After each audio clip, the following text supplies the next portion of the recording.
আপনি যদি এই ভিডিওটা স্কিপ করেন তাহলে আপনার দাঁতের বড় ক্ষতি হয়ে যেতে পারে।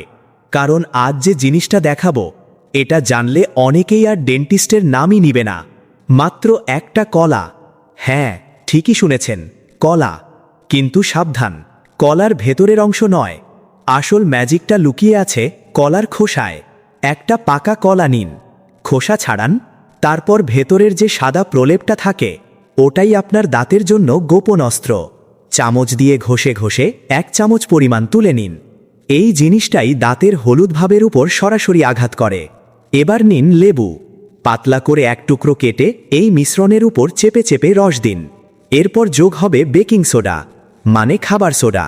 খুব অল্প, কিন্তু কাজটা করে মারাত্মক। সবশেষে দিন আপনার বাসার সাধারণ টুথপেস্ট, কোনো দামি কিছু লাগবে না। এখন সবকিছু ভালো করে মিক্স করুন। মিক্স হতে হতে জানিয়ে দিতে পারেন আপনি কোথা থেকে ভিডিওটি দেখছেন। আগের ভিডিওতে কমেন্ট করেছেন সৌদি আরব থেকে মোহাম্মদ ইয়াসিন, খুলনা থেকে ওমর ফারুক, আর চট্টগ্রাম থেকে সাদিয়া সুলতানা।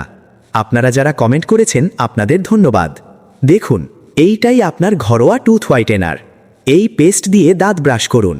যদি দাঁতে দাগ থাকে, হলুদ ভাব থাকে, এইটা ধীরে ধীরে পরিষ্কার করে দিবে। স্কেলিং করতে 1200-1500 টাকা খরচ করার আগে এই সপ্তাহে মাত্র 2 বার ব্যবহার করে দেখুন।